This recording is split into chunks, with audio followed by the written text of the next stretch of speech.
মাথা রাখবো কি ব্যাপার স্বল্প সামনে নিয়ে যাচ্ছে একটু সরাই দাও আমরা অল্প অল্প খাদ্য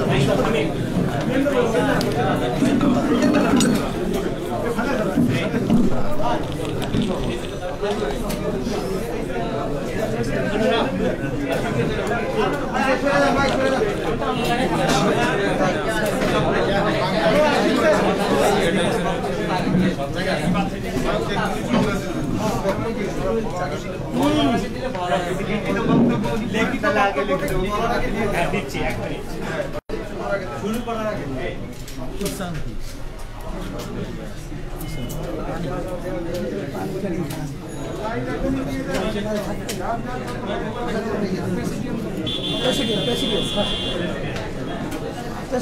ঠিক আছে ঠিক আছে থাকেন ঠিক কথা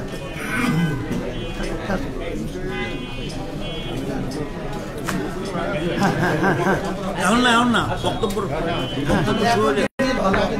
বক্তব্য শুরু হোক তখন দেবে বক্তব্য শুরু হোক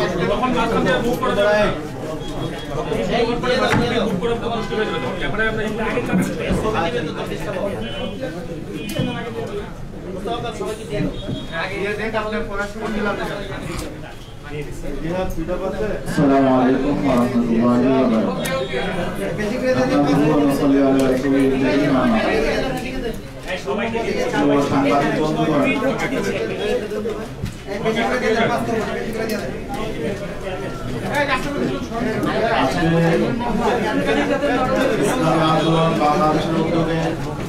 ইসলামী আন্দোলন বাংলাদেশের মোহতারাম আমির হযরত পীর সাহেব চরমনাইর আহ্বানে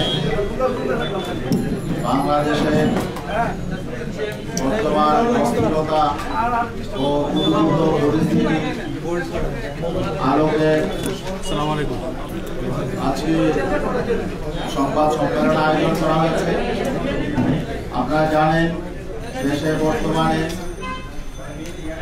ধোলাইপাড়ে বঙ্গবন্ধুর ভাস্কর্যকে কেন্দ্র করে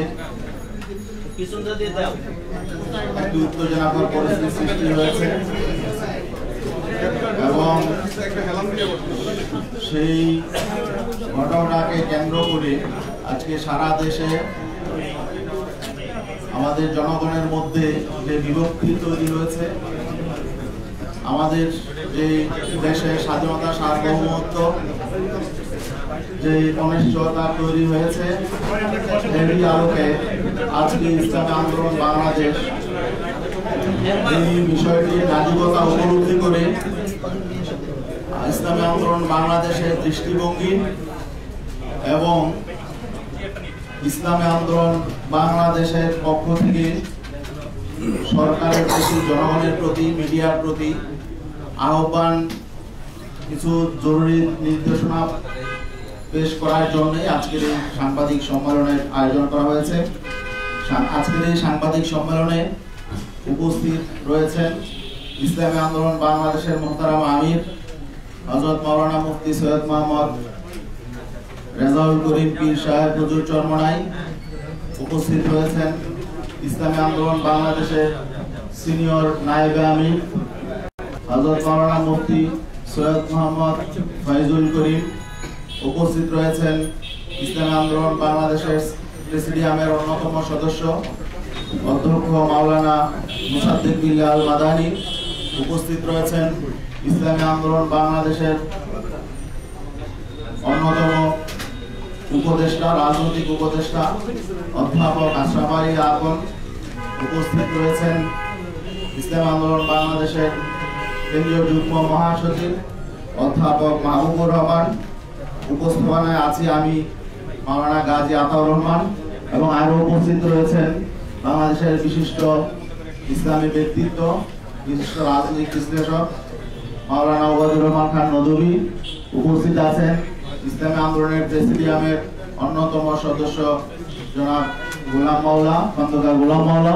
আরো উপস্থিত রয়েছেন ইসলামী আন্দোলন বাংলাদেশের কেন্দ্রীয় সাংগঠনিক সম্পাদক ইঞ্জিনিয়ার আশরাফুল আলম, কেন্দ্রীয় প্রচার সম্পাদক আহমদ আব্দুল কাইয়ুম, সহকারী সাংগঠনিক সম্পাদক আতিকুর রহমান, সহপ্রচার সম্পাদক মাওলানা দেলোয়ার হোসেন সাকি এবং ইতিমধ্যে উপস্থিত হয়েছেন ইসলামী আন্দোলন বাংলাদেশের সহকারী মহাসচিব জনাব আলহাজ আমিনুল ইসলাম এবং ইসলামী আন্দোলনের অন্যান্য কেন্দ্রীয় নেতৃবৃন্দ রয়েছেন, ছাত্র আন্দোলনের সভাপতি সেক্রেটারি রয়েছেন, যুব আন্দোলনের সেক্রেটারি এবং ইসলামী আন্দোলন বাংলাদেশের বিশিষ্ট দায়িত্বশীল জনাব মাওলানা নেসারউদ্দিন রয়েছেন এবং রয়েছেন ইসলামী আন্দোলন বাংলাদেশের মুক্তিযোদ্ধা বিষয়ক সম্পাদক আলহাজ মোহাম্মদ আবুল কাশেম এবং অন্যান্য নেতৃবৃন্দ রয়েছেন।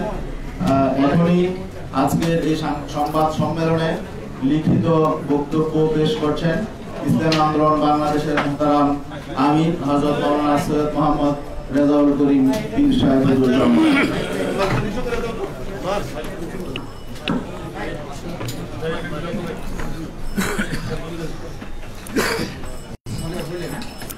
আসসালামু আলাইকুম ওয়া রাহমাতুল্লাহি ওয়া বারাকাতুহু।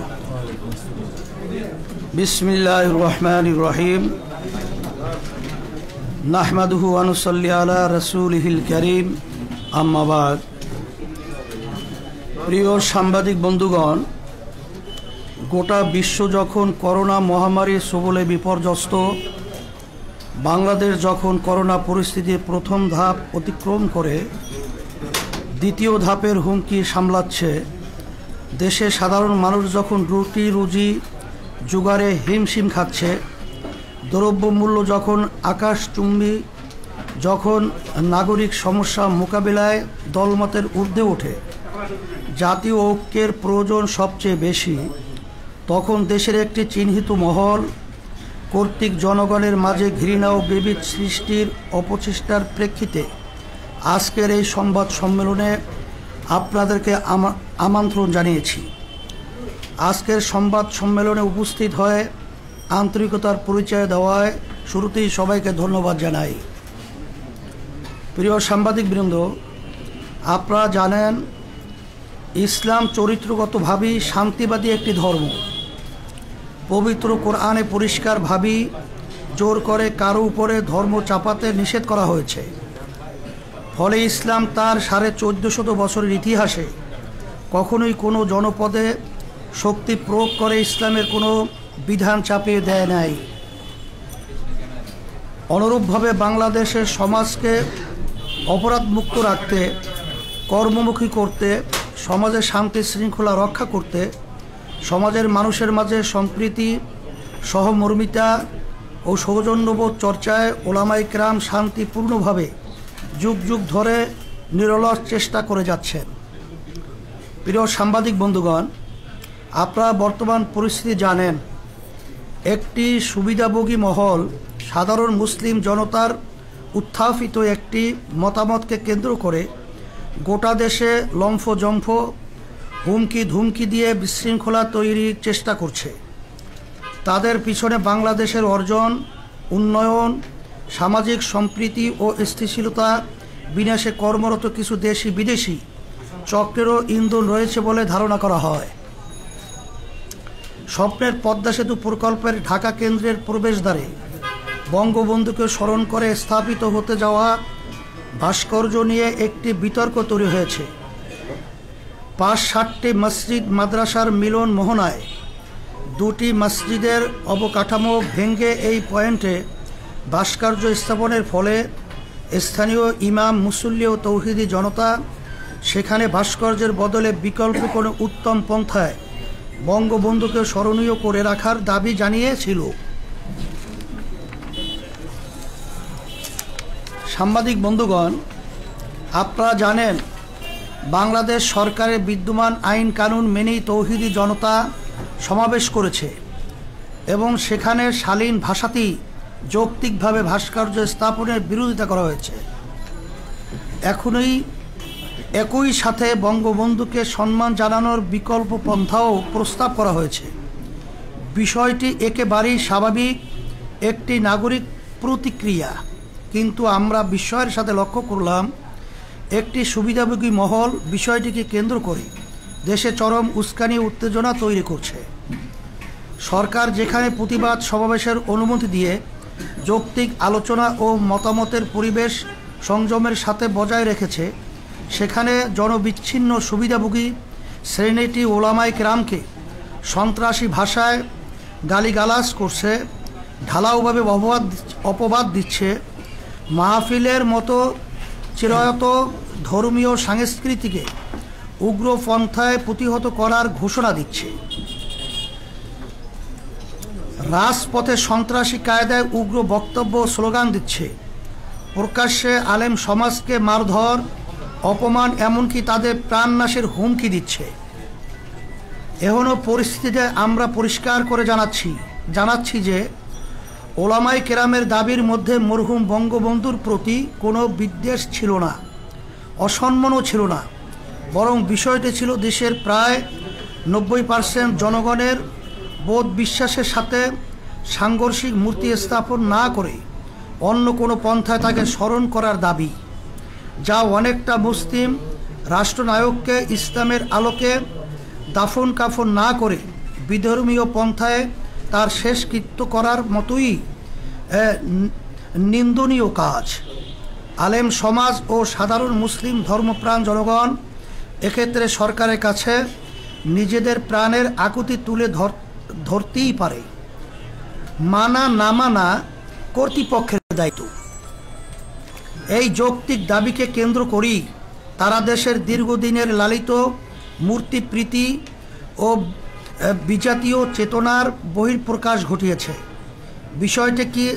বিষয়টিকে বিকৃতভাবে উপস্থাপন করে দেশের সর্বজন শ্রদ্ধেয় ওলামায়ে কেরামকে অপদস্থ করার হাতিয়ার হিসাবে গ্রহণ করেছে। এসব কোনো দেশপ্রেমিক মানুষের কাজ হতে পারে না।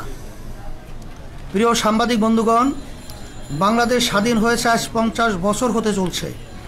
ঐক্যবদ্ধ এই জাতি মাত্র 9 মাসে দেশটাকে স্বাধীন করেছে। এখানকার মানুষের ভাষা, সংস্কৃতি, ধর্ম প্রায় এক। এমন ঐক্যবদ্ধতা যে কোনো জাতির জন্যই গর্বের।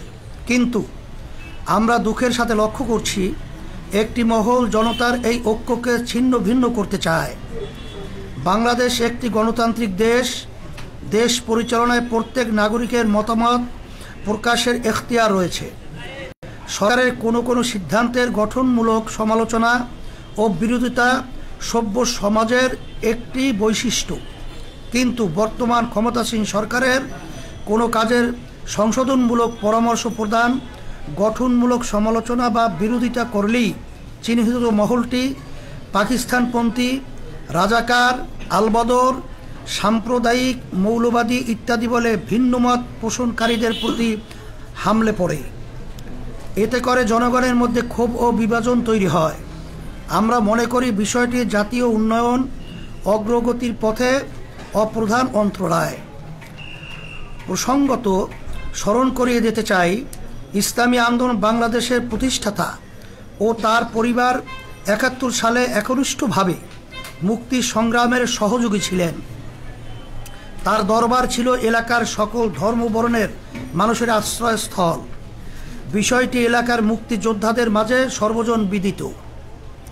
যারা এই বিষয়ে বিতর্ক করছে তারা মিথ্যার আশ্রয় নিয়ে মুক্তিযুদ্ধের চেতনাকে তামাশায় পরিণত করছে। আমরা এর তীব্র প্রতিবাদ ও নিন্দা জানাই। প্রিয় সাংবাদিক বন্ধুগণ, ওলামায়ে কেরাম কোরআন হাদিসের আলোকে তাদের মতামত জানান মাত্র তারা কখনোই কাউকে আইন হাতে তুলে নিতে বলেন না। একই ধারাবাহিকতায় ধোলাইপাড়ের মূর্তি নিয়ে তারা তাদের অবস্থান জানিয়েছেন। এর সাথে দেশের অন্য মূর্তি ভাঙ্গার কোনো সম্পর্ক নেই। বিচ্ছিন্ন কোনো ঘটনার সাথে ওলামায়ে কেরামের মতামতকে উদ্দেশ্যমূলকভাবে সম্পৃক্ত করা উলামা ও ইসলাম বিদ্বেষের নগ্ন বহিঃপ্রকাশ মাত্র। প্রিয় সাংবাদিক বন্ধুগণ, এখানে আরেকটি বিষয় উল্লেখযোগ্য। মরহুম শেখ মুজিবুর রহমানের শাসনামলে যারা তার বেশি বিরোধিতা করেছে, বঙ্গবন্ধুর চামড়া খুলে নেয়ার হুমকি দিয়েছে, বঙ্গবন্ধু হত্যার ক্ষেত্র তৈরি করেছে, মৃত্যুর পরে আনন্দ উল্লাস করেছে, তারাই আজ বঙ্গবন্ধুর সম্মান রক্ষার নামে অপসংস্কৃতি প্রসারের সবচেয়ে এগিয়ে। অবস্থার দৃষ্টি মনে হয় এরা বঙ্গবন্ধুর কন্যা ও মূল আওয়ামী লীগের চেয়েও বেশি মুজিব ভক্ত হয়ে গেছে। এখানে মনে হওয়া যৌক্তিক যে বঙ্গবন্ধুর সম্মান তাদের উদ্দেশ্য না, বরং তাওহীদ বিরোধী মূর্তিবাদী আদর্শ বিস্তারই তাদের মুখ্য উদ্দেশ্য, যা এদেশের বৃহত্তর জনগোষ্ঠীর চেতনা বিরোধী। তাছাড়া সরকারের উন্নয়ন বাধাগ্রস্ত করার এবং দেশের সামগ্রিক সম্প্রীতি ও শান্তি শৃঙ্খলা বিনষ্ট করাও তাদের দূরবর্তী লক্ষ্য। প্রিয় সাংবাদিক বন্ধুগণ, ভাস্কর্য মূর্তি ইস্যুতে চরম উস্কানির মুখেও দেশের শান্তি ও স্থিতিশীলতা বজায় রাখার স্বার্থে ইসলামী আন্দোলন বাংলাদেশ সীমাহীন ধৈর্যের পরিচয় দিয়ে এসেছে।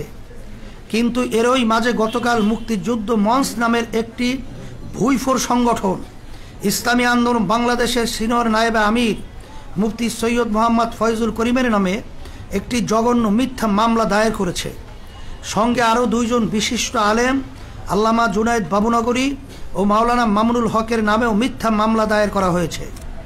আমরা বিষয়টিকে রাজনৈতিক ইস্যু মনে করিনি, যে কারণে ধৈর্যের সাথে পরিস্থিতি পর্যবেক্ষণ করেছি মাত্র। আমরা আমাদের দলীয় ব্যানারে বা কোনো সহযোগী সংগঠনের ব্যানারে কোনো কর্মসূচিও দেইনি। উগ্রবাদী শক্তি ও তাদের উচ্ছৃঙ্খল সহযোগীরা আমাদের নীরবতাকে দুর্বলতা ভেবেছে। আমি সরকারকে এসব অন্যায় সীমালঙ্ঘনকারীদের নিবৃত্ত করার অনুরোধ জানাই ও ক্ষমতাধীন সরকার এবং তাদের সুবিধাভোগী উগ্র সমর্থকদের সতর্ক করে বলতে চাই, এদেশের ধর্মপ্রাণ সাধারণ মুসলমানরা আজ ঐক্যবদ্ধ। শান্তিপ্রিয় ধর্মপ্রাণ মানুষের ধৈর্যেরও একটা সীমা আছে। আমরা অনেক অপমান সহ্য করেছি। সরকার যদি তাদের সুবিধাভোগী উগ্র সমর্থক এবং দেশের বিরুদ্ধে ষড়যন্ত্রকারী শক্তিগুলোর বাড়াবাড়ি ও উস্কানিমূলক কর্মকাণ্ড বন্ধ করতে ব্যর্থ হয়, তাহলে সাধারণ দেশপ্রেমিক জনতা ও ধর্মপ্রাণ মানুষ তাদের বিরুদ্ধে প্রতিরোধ গড়ে তুলতে বাধ্য হবে। প্রিয় সাংবাদিক বন্ধুগণ, মূর্তি বা ভাস্কর্য নিয়ে বিরাজমান পরিস্থিতিকে আমরা দেশ বিরোধী অপশক্তির চক্রান্ত আকারে দেখছি। আমরা মনে করছি ওরা বাংলাদেশের মানুষের ঐক্য বিনষ্ট করে ভিনদেশি এজেন্ডা বাস্তবায়ন করতে চায়, সামাজিক ও ধর্মীয় অস্থিতিশীলতা তৈরি করতে চায়। এ বিষয়টিতে সরকারের অবস্থান নিয়েও আমরা হতাশ। সাধারণ মানুষের নিয়মতান্ত্রিক একটি দাবিকে কেন্দ্র করে যখন কুচক্রী মহল দেশে ওলামাদের বিরুদ্ধে উগ্রতা ছড়াচ্ছে, তখন তারা তা দমন না করে আরও উৎসাহ দিচ্ছে। আমরা মনে করি তাদের এই ভূমিকা বরং বন্ধুকে ছোট করছে, তার সম্মানকে মানুষের চেতনার সাথে সাংঘর্ষিক অবস্থানে ঠেলে দিয়েছে, অথচ এর কোনো দরকার ছিল না। জনগণ মনে করছে সরকার তাদের ব্যর্থতা, দুর্নীতি এবং অনিয়ম আড়াল করতেই এই অপকৌশলের আশ্রয় নিয়েছে। পরিশেষে আজকের সংবাদ সম্মেলন থেকে আমরা ইসলামী আন্দোলন বাংলাদেশের সিনিয়র নায়েবে আমির, দেশের বিশিষ্ট রাজনৈতিক ও ধর্মীয় ব্যক্তিত্ব মুফতি সৈয়দ মোহাম্মদ ফয়জুল করিম, আল্লামা জুনায়েদ বাবুনগরী এবং মাওলানা মামুনুল হক এর মিথ্যা মামলা প্রত্যাহারের দাবি জানাচ্ছি। পাশাপাশি যারা দেশের ওলামা সমাজকে এবং সম্মানিত ধর্মীয় ব্যক্তিদেরকে অশালীন ভাষায় গালিগালাজ করে, কটূক্তি করে, ব্যঙ্গ কার্টুন প্রকাশ করে, অপমান অপদস্থ করে প্রাণনাশের হুমকি দেয়, সংঘাত মারামারি ও মল্লযুদ্ধের আহ্বান জানায়, তাদের বিচারের আওতায় এনে শাস্তির দাবি করছি। আমরা আশা করছি সরকার আমাদের যৌক্তিক দাবি মেনে নিয়ে দেশকে অস্থিতিশীল পরিস্থিতির হাত থেকে রক্ষা করার উদ্যোগ গ্রহণ করবে। আর সরকার যদি ষড়যন্ত্রকারীদের নিয়ন্ত্রণে ব্যর্থ হয়, তাহলে ইসলামী আন্দোলন বাংলাদেশ নিজেদের নিরাপত্তা, মর্যাদা, মত প্রকাশের স্বাধীনতা ও নাগরিক অধিকার রক্ষার প্রয়োজনেই দেশের জনগণকে সঙ্গে নিয়ে বৃহত্তর কর্মসূচি দিতে বাধ্য হবে। আবারও সবাইকে আন্তরিক ধন্যবাদ জানিয়ে শেষ করছি। আল্লাহ হাফেজ, সবাইকে ধন্যবাদ। সাংবাদিক বন্ধুগণ, এই লিখিত মোহতারাম আমিরের লিখিত বক্তব্যের আলোকে যদি আপনাদের কোনো প্রশ্ন থাকে তাহলে প্রশ্নগুলো দয়া করে উপস্থাপন করুন। আমার প্রশ্ন হলো ভাই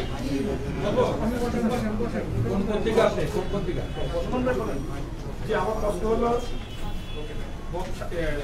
স্বাধীনতা বঙ্গবন্ধু শেখ মুজিবুর রহমান সাহেব আমাদের সংবিধানের অবিচ্ছেদ্য অংশ বলে সরকার দাবি করছে এবং মনে করছে, আর ভাস্কর্য বিরোধী আন্দোলন যেটা আপনার প্রতিবাদে প্রতিহত করার চেষ্টা করছে সেটা সংবিধানের স্পষ্ট লঙ্ঘন বলে সরকার দাবি করছে।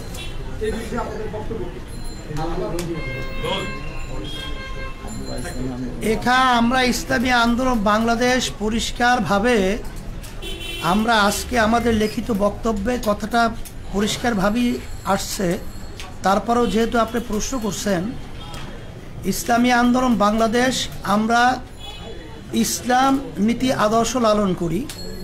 ভাস্কর্য এবং মূর্তির ব্যাপারে ইসলাম কি সমাধান দিয়েছে, শরিয়াত কোরআন এবং হাদিস কি সমাধান দিয়েছে, বাংলাদেশের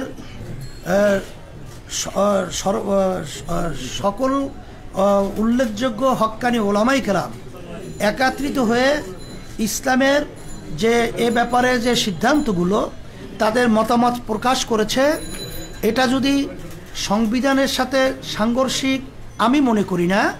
কারণ বাংলাদেশ সরকার তার নির্বাচনের আগে তার নির্বাচনী ইশতেহারে প্রকাশ করেছেন যে সে যদি সরকার যদি গঠন করতে পারে, তারা যদি বিজয় লাভ করে, তারা ইসলাম বিরোধী শরিয়া বিরোধী কোনো আইন পাশ করবে না।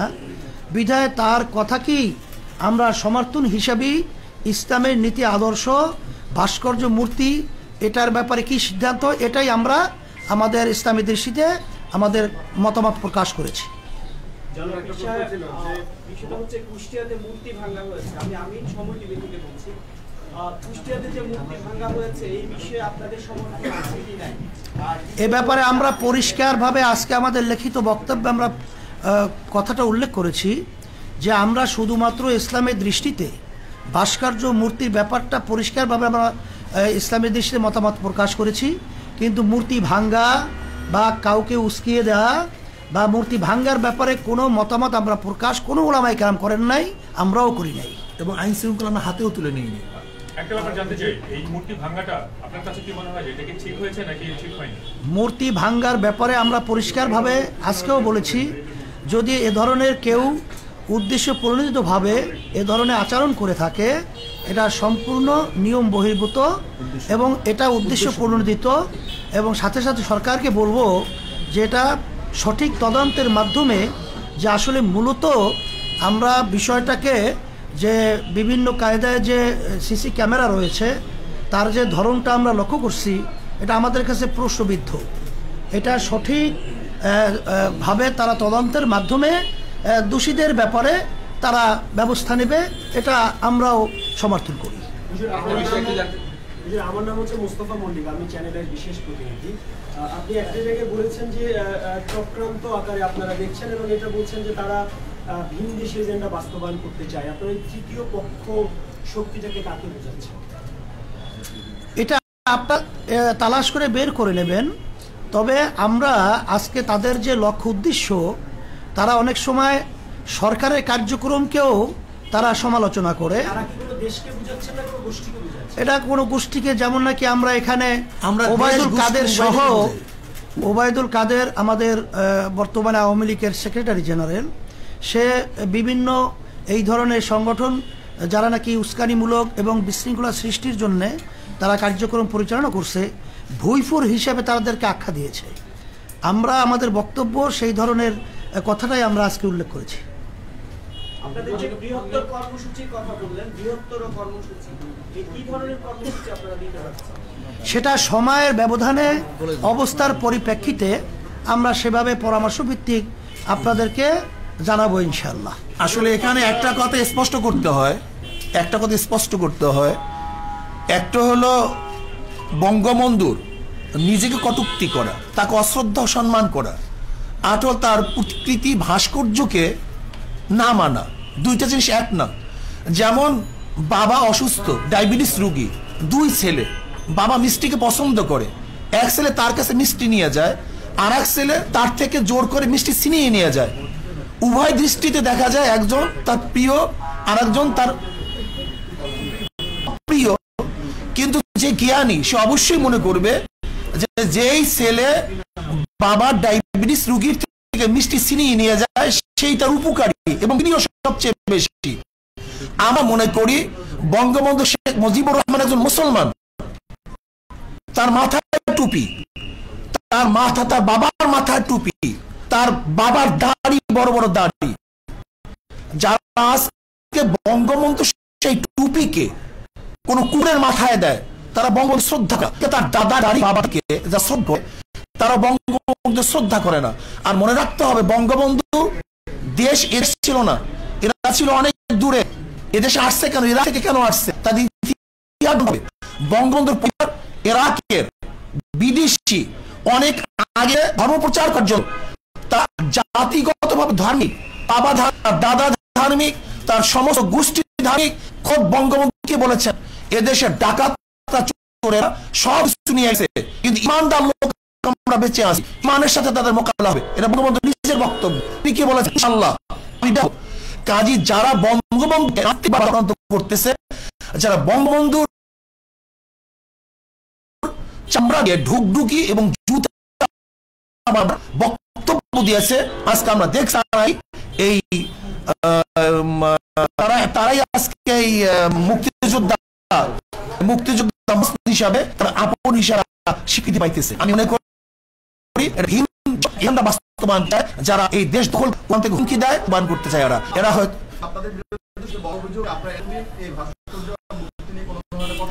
কে বলছে আপনাদের আমরা আন্দোলন করেছি, আমরা ময়মনসিংহের উলঙ্গ।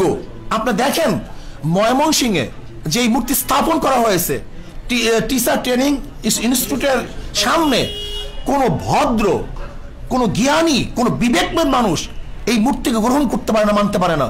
কিন্তু বিবেকবান মানুষ আজকে সেটা প্রতিবাদ করে না। আমি মনে করি বঙ্গবন্ধু একজন মুসলমান, আমরা তাকে মহাব্বত করি, আমরা তাকে ভালোবাসি, তার কবরে আযাব না হোক এই চেষ্টা আমরা করি। শুধু জিয়াউর রহমান কেন, আমার বাবার মূর্তিকে আমি পছন্দ করি না, আমার দাদার মূর্তিকে আমি পছন্দ করি না। জনাবে মুহাম্মদ রাসূলুল্লাহ সাল্লাল্লাহু আলাইহি ওয়াসাল্লামকে সবচেয়ে মুসলমান বেশি মহাব্বত করে, জীবনের চেয়ে বেশি মহাব্বত করে, কিন্তু কই সে দুনিয়া থেকে বিদায় হওয়ার পরে তার মূর্তি স্থাপন কেন করা হয়নি? কাজে ইসলামের দৃষ্টিতে ভাস্কর্য স্থাপন করা এর মহাব্বতের বহিঃপ্রকাশ নয়, বরং যে তাকে মহাব্বত করে, কবরে শান্তি দিতে চায়, তাকে জান্নাতে পৌঁছাতে চায়, সে তার ভাস্কর্য করবে না। যেমন বর্তমান আমাদের মাননীয় প্রাইম মিনিস্টার, তাকে যারা মহাব্বত করে, আমি মনে করি সেও দুনিয়া থেকে বিদায় হওয়ার পরে তার ভাস্কর্য করাটা তার জন্য মহাব্বতে বহিঃপ্রকাশ হবে না, বরং তাকে ঘৃণা প্রকাশ করাই এইটি হবে তার আসল বহিঃপ্রকাশ।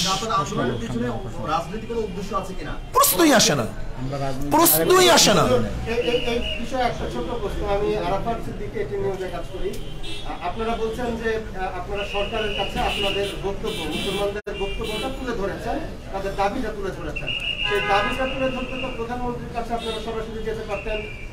আমাদের দেশের প্রক্রিয়া এইভাবে, আমাদের দেশের প্রক্রিয়া দাবি, সরকারের কাছে দাবি জানাবার প্রক্রিয়া হলো জনসাধারণকে সামনে নিয়ে তাদের বক্তব্য উপস্থাপন করা।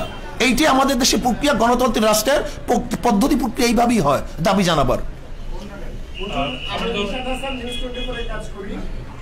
যে সংগঠনগুলোর কথা বলছেন বা যারা আপনাদের নামে মামলা করেছেন, তাদের দাবি হচ্ছে যে ভাস্কর্য এবং মূর্তি এক নয়, এবং গেল কয়েকদিন ধরে এই ধরনের বক্তব্য আমরা গণমাধ্যমে পাচ্ছি। তো আসলে আপনাদের কাছে আমি এটার সাথে যুক্ত করতে চাই যে সরকার, মানে যাদের পক্ষ থেকে মামলাগুলো করা হয়েছে কিংবা যারা এই যে আপনাদের বিরোধিতা করছে, তারা বলার চেষ্টা করছে যে শুধুমাত্র বাংলাদেশেই না, পৃথিবীর বিভিন্ন ইসলামী দেশেও নানান ধরনের ভাস্কর্য তৈরি হয়েছে এবং সেগুলো তাদের ঐতিহ্যকে লালন করছে।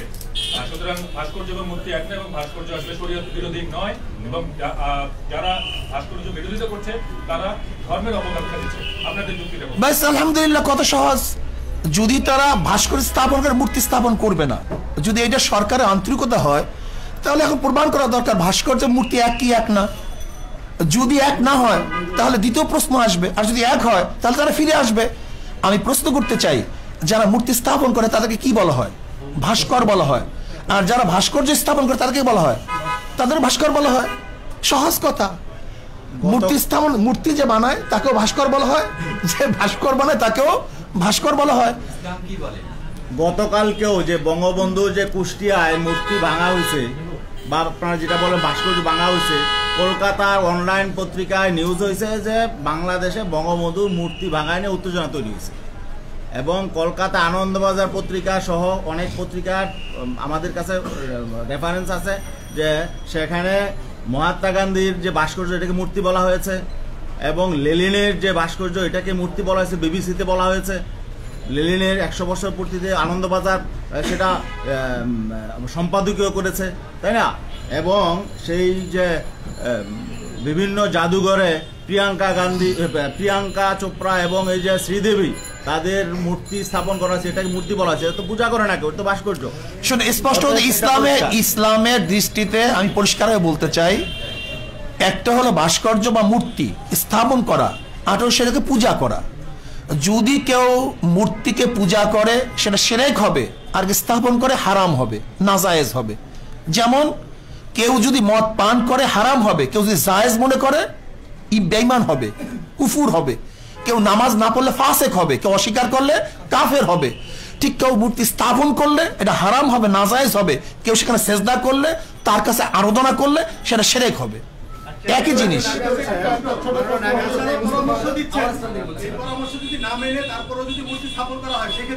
ব্যাস, আমরা তো বলছি আবার সচেতন করব। আইন শৃঙ্খলা আমরা হাতে তুলি নেই। ইসলামী আন্দোলন বাংলাদেশ আজ পর্যন্ত আইন শৃঙ্খলা হাতে তুলে নেই। আমাদের কাজ হলো সতর্ক করা, পরামর্শ দেয়া, তাদেরকে জানিয়ে দেওয়া, অন্যায় প্রতিবাদ করা। আপনাদের এই প্রশ্নের উত্তরগুলো অনেকটাই আমাদের লিখিত বক্তব্য চলে আসছে।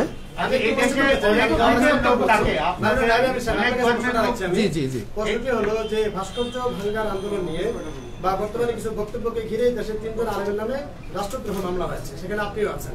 এই বিষয়টা এখানে এসেছে। আমার প্রশ্ন হলো, রাষ্ট্রদ্রোহী মামলা হয়েছে আপনার নামে, আপনার প্রতিক্রিয়া কি ব্যক্তিগতভাবে? আসলে রাষ্ট্রদ্রোহ মামলা হয় নাই, প্রক্রিয়া আছে। রাষ্ট্রদ্রোহ মামলা হওয়ার জন্য যে পদ্ধতি পন্থা, সেটা তার প্রক্রিয়া আছে। আমি মনে করি এটা আমাদের উপর অবিচার করা হয়েছে। আমরা রাষ্ট্রদ্রোহ কোনো কাজ করি নাই, বরং যদি এই মামলা আমাদের বিরুদ্ধে হয় তাহলে আমি মনে করবো অবৈধভাবে আমাদের উপর জুলুম করা হয়েছে। সরকার আমাদের জুলুম করছে এবং জনগণের কাছে আমরা এটা উপস্থাপন করব, জনগণ এই বিচার করবে। আচ্ছা, এই দেশে অনেক ধর্মের লোক বসবাস করে, ইসলাম ধর্মের বাইরেও অনেক লোক, কিন্তু আপনাদের এইসব যারা অনেক সময় তাদের ধর্মীয় বিধান অনুযায়ী মূর্তিকে তারা হয়তো পূজা করে, তো আপনাদের এই বক্তব্যের পরে যে বাংলাদেশের যে একটা অসম্প্রদায়ের চরিত্র, সেটা কি কোনো রকম আঘাত আসবে কিনা, কিংবা অন্য ধর্মের প্রতি প্রশ্নই আসে না। আমাদের আজকে বক্তব্য আপনি শুনছেন, ইসলামের নীতি আদর্শ এবং দৃষ্টি, এটা আমরা পরিষ্কার বলছি। কোন ধর্মে তাদের কার্যক্রমের উপরে ইসলাম কোন জিনিস চাপিয়ে দিয়ে বাধ্য করা হয়নি, এটা পরিষ্কার আমাদের আজকে বক্তব্য লেখা। শ্রদ্ধাভাজন আমার সাংবাদিক বন্ধুগণ, যদি ইসলাম মূর্তি ভাঙ্গার আদর্শ লালন করত, বিজাতীয়দের মূর্তি যারা পূজা করে লালন করত, তাহলে পাক উপমহাদেশে 750-900 পর্যন্ত মুসলমান শাসক হওয়া সত্ত্বেও এদেশে মূর্তি থাকে কিভাবে? কিন্তু কোনো মূর্তি তো ভাঙা হয়নি। আপনি ভাস্কর্যের যে ব্যাখ্যাটা দিয়েছেন, ভাস্কর্যে যদি প্রাণীর ছবিটা থাকে তাহলে সেটা কিন্তু আসলে ইসলামের জন্য হারাম। এবং সেই সঙ্গে আপনাদের বক্তব্য, চিত্রকর যারা ছবি আঁকেন তারা তো আসলে হারাম, তারা তো আসলে নিষ্ঠতম জায়গায় লিখিত হবে। তো আমার প্রশ্ন যে বঙ্গবন্ধুর অনেকদিন ধরে চিত্রাঙ্কন প্রতিযোগিতা হচ্ছে, ছবি আঁকা হচ্ছে। আচ্ছা, আমি একটা কথা বলি, আমরা তো বলছি শোনে, আসলে না, আমরা বলছি আগে এর থেকে এর প্রতিবাদ আমরা আগেই করছি। হুট করে হলো কিভাবে? এদেশে আরো খুন হয়েছে, কিন্তু সিনা খুন হওয়ার পরে এইটা সেই অবস্থায় বুঝতে, যা দেশে ধর্ষণ, লুট, তরাস, খুন, গুম যারা সেঞ্চুরি পালন করছে, তারা আজকে আমাদেরকে বলতেছে আমরা দেশদ্রোহী, আমাদেরকে মল্লযুদ্ধের জন্য আহ্বান করতেছে। আমরা তাদের সাথে মল্লযুদ্ধ করতে চাই না। তো আপনারা তো নানান বিষয় নিয়ে সবসময় সোচ্চার থাকেন, মাদ্রাসায় যে ছাত্র নির্যাতন হয় সেইসব বিষয় নিয়ে আপনারা 100 বার বলতেছি, আমরা 100 বার বলতেছি, যেখানে অপরাধ আছে তার বিরুদ্ধে আমরা করি, কিন্তু অপরাধ চাপিয়ে দেয় মন্দিরের মধ্যে, গির্জার মধ্যে। শুধু তাই না, আজকে দেখেন আপনি যে আমরা তো এইটার প্রতিবাদ করি, বরং যারা এইটার সমকামীর আইন পাশ করার জন্য যারা বারবার উত্থাপন করছে আমরা তাদের বিরোধিতা করছি। কাজে এইটার বিরোধিতা আমরা, শুধু তাই নয়, আজকে দেখেন হুমায়ুন আহমেদের ঘেটো ছেলে কমলা, ঘেটু পুত্র কমলা, এই ঘেটু পুত্র কমলার এই সিনেমার মাধ্যমে, নাটকের মাধ্যমে এইটা তো গোটা দুনিয়ার মধ্যে ছড়িয়ে দেওয়ার অপচেষ্টা তারা করছে। কাজে এই অপবাদ তো তাদের উপরে আসবে, এটা আমাদের উপরে আসবে কেন? যেটা আমরা সবসময় হারাম বলতেছি, নাজায়েজ বলতেছি, সর্বোচ্চ ঘৃণার জিনিস মনে করতেছি। কাজে আমি মনে করি দেশ যেহেতু নষ্ট হয়ে গেছে, দেশ যেহেতু ধ্বংস হয়ে গেছে, কাজে এর কিছু আচরণ সব জায়গায় লাগতে পারে, এটা বিচ্ছিন্ন ঘটনা, কিন্তু তার উপরে জাতির কোনো অবদান। আল্লাহ পাক আমাদের সবাইকে কবুল করেন। আপনারা উপস্থিত হওয়ার কষ্ট করায় শুকরিয়া আদায় করছি এবং মেহমানদারি, আর আপনারা মেহমানদারি আপনাদের জন্য ব্যবস্থা রাখা হয়েছে। আশা করি আপনাদের মেহমানদারি আপনারা গ্রহণ করবেন। আর আপনাদের আজকে ওয়ালাইকুম সালাম, সকলকে ধন্যবাদ জানাই। আজকে আপনারা আন্তরিকভাবে যে সুন্দর পরিবেশ তৈরি করেছেন, আপনাদেরকে অসংখ্য ধন্যবাদ। আজকে সাংবাদিক সম্মেলন কার্যক্রম আলোচনা এখানে সমাপ্ত হলো। সম্মানিত সাংবাদিক বন্ধুগণ, আপনাদের জন্য সামান্য আপ্যায়নের ব্যবস্থা আছে।